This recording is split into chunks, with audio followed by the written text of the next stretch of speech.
Bonjour mes très chers élèves, Bonjour j'espère que madame. vous allez tous très bien. Je m'appelle Priscilla et aujourd'hui notre cours va un peu plus se porter sur le chômage, un sujet qui touche de nombreuses personnes et qui soulève beaucoup de questions économiques et sociales. Mais tout d'abord, qu'est-ce que c'est le chômage ? Le chômage, c'est quand une personne veut travailler mais ne trouve pas d'emploi. Il peut avoir plusieurs causes et il existe différentes manières de le mesurer.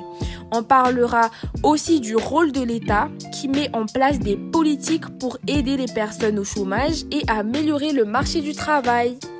Maintenant, je vais passer la parole à Megan. Alors maintenant c'est Megan. Notre exposé sera divisé en 3 parties. Tout d'abord, on expliquera les différentes formes de chômage et indicateurs pour les mesurer.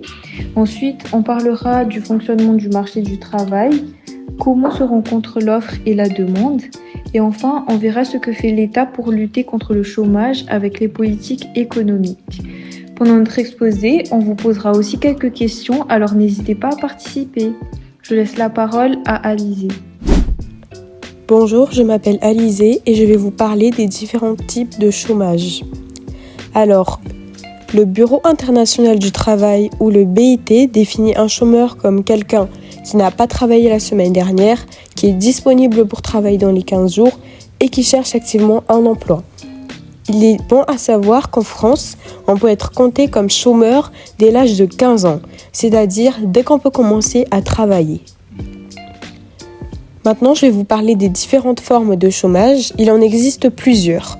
Tout d'abord, il y a le chômage conjoncturel qui est causé par une baisse de l'activité économique, par exemple lors d'une crise comme celle du Covid-19. Ensuite, il y a le chômage structurel qui est dû à un manque de compétences ou de formation adaptée. Par exemple, certains métiers techniques cherchent des candidats, mais il n'y en a pas assez et ils ne répondent pas aux attentes de ce métier. Ensuite, il y a le chômage volontaire. C'est quand une personne choisit de ne pas travailler, par exemple, un jeune étudiant qui ne veut pas continuer ses études. Et enfin, il y a le chômage involontaire. C'est quand on veut travailler mais qu'on ne trouve pas d'emploi. Je vais vous passer la parole à Megan pour parler des indicateurs du chômage. Maintenant, c'est Megan. Alors, pour mesurer le chômage, on utilise 2 indicateurs. Tout d'abord, le taux de chômage, qui est le pourcentage de personnes sans emploi parmi ceux qui cherchent du travail. Ensuite, le taux d'emploi, qui mesure combien de personnes ont un emploi parmi la population en âge de travailler. Ensemble, ils forment le taux d'activité, qui montre la proportion de personnes actives sur le marché du travail. Alors, nous allons maintenant passer à un petit QCM pour voir si vous avez bien suivi. La question que nous vous posons est: quelle est la condition principale pour être considéré comme chômeur selon le BIT ? Alors, première option, A, avoir un diplôme. Deuxième option, B, chercher activement un emploi. Et la troisième option, C, être inscrit à Pôle emploi. Alors, qui vote pour l'option A ? C'est faux, madame. Maintenant, qui vote pour pour l'option B ? Moi, madame. Et maintenant pour l'option C. C'est faux. Alors, finalement, c'est la réponse B qui était la réponse correcte. Deuxièmement, le fonctionnement du marché du travail. Alors, le marché du travail fonctionne avec 2 forces. Je vais laisser la parole à Priscilla qui va vous les présenter. C'est Priscilla. Tout d'abord, nous avons l'offre de travail. Ce sont les personnes qui veulent et qui cherchent un emploi. Ensuite, nous avons la demande de travail. Ce sont les entreprises qui cherchent à embaucher. Ces 2 forces se rencontrent pour former un contrat de travail. La demande de travail dépend de plusieurs facteurs. La demande pour les produits de l'entreprise. Si les clients achètent beaucoup, l'entreprise va un peu plus embaucher. Ensuite, il y a la productivité. Si un salarié est très efficace, on peut produire plus avec moins de travailleurs. Et nous avons également le coût de travail. Si les salaires, les charges, etc., c'est très cher, l'entreprise va un peu moins embaucher. Et enfin, nous avons la possibilité de remplacer un travailleur par une machine. Quand tout est équilibré, on parle de plein emploi, c'est-à-dire que tout le monde qui cherche un travail peut en trouver un. Je passe la parole à Alizée. Mais il y a aussi le sous-emploi. C'est quand une personne a un travail mais pas assez d'heures, comme par exemple un temps partiel non choisi. Que pensez-vous de votre entourage? Est-ce que le chômage est surtout dû à la crise économique ou au manque de qualification? Moi, je dis manque de qualification. Alors, effectivement, il y a souvent un peu des deux. C'est-à-dire que c'est souvent dû à la crise économique et aussi au manque de qualification. Je vais passer la parole à Mégane pour parler du rôle de l'État pour agir sur l'emploi. Maintenant, c'est Mégane. Et troisièmement, le rôle de l'État pour agir sur l'emploi. Alors, pour lutter contre le chômage, l'État utilise deux grands types de politiques. Le premier type est la politique active qui aide à la recherche d'emploi. Il propose des formations et crée des emplois aidés, comme par exemple le contrat d'insertion. Et le deuxième type de politique est la politique passive qui verse des allocations pour le chômage et qui propose des aides sociales. Il peut aussi offrir la retraite anticipée pour libérer les emplois. Je laisse la parole à Priscilla. C'est Priscilla. En cas de crise économique, l'État peut aussi relancer l'économie en dépensant plus ou en facilitant les prêts grâce à la baisse des taux d'intérêt. Mais attention, en France, la politique monétaire est gérée par la Banque centrale européenne.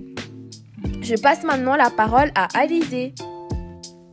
Je suis Alizée et je vais vous parler d'un exemple concret. Le SMIC, le salaire minimum légal, est aujourd'hui d'environ 1 400 € par mois.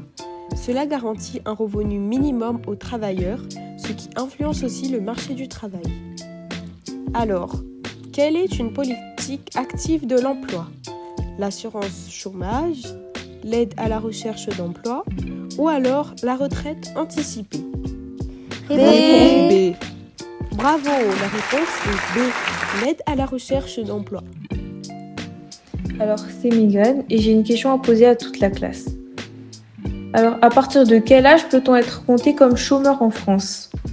Je vous laisse le temps pour y réfléchir. À partir de 15 ans, madame. C'est bon. Alors, on peut être compté comme chômeur en France à partir de l'âge de 15 ans. J'ai laissé la parole à Priscilla pour la conclusion. Mes très chers élèves, pour conclure la leçon, le chômage est un phénomène complexe avec différentes formes. L'État joue un rôle clé pour aider à limiter le chômage. Je passe la parole à Mégane. Alors, c'est Mégane. Et comme l'a dit Priscilla tout à l'heure, l'État joue un rôle clé pour aider à limiter le chômage. Et cela est fait grâce à des actions qui soutiennent à la fois les demandeurs, l'emploi et les entreprises. C'est Priscilla. Maintenant, nous allons voir qui a bien suivi le cours avec un petit vrai ou faux. Pour ceux qui ont la bonne réponse, vous allez recevoir des petits récompenses. Première question. Le BIT considère une personne comme chômeuse, même si elle ne cherche pas activement d'emploi. Est-ce que c'est vrai ou c'est faux? Faux. Eh oui, c'est faux. Chercher activement un emploi est obligatoire. Deuxième question. Le chômage structurel est lié à un manque de compétences adaptées au marché du travail. Est-ce que c'est vrai ou c'est faux? Vrai. Bravo les enfants, je suis très fière de vous. Et oui, c'est vrai. Je passe la parole à Mégane. Alors maintenant, c'est Mégane. 3. Le taux d'emploi mesure le nombre de chômeurs dans un pays. Vrai ou faux? C'est vrai. Alors non, c'est faux. Il mesure les personnes qui ont un emploi. Et maintenant, la question 4, la quatrième affirmation. Quand une personne travaille à temps partiel sans avoir choisi, on parle de sous-emploi, vrai ou faux? Vrai. Eh oui, c'était la bonne réponse. C'était vrai. Alors maintenant, je vais laisser la parole à Alizée. Le SMIC est un outil qui peut avoir une influence sur l'emploi. Vrai ou faux? Vrai. Effectivement, c'est vrai. Vous avez bien compris le cours. Et enfin, dernière question. Vrai ou faux? En France, c'est l'État qui décide seul de la politique monétaire. C'est faux. Bien évidemment que c'est faux, c'est la Banque centrale européenne. Merci pour votre attention.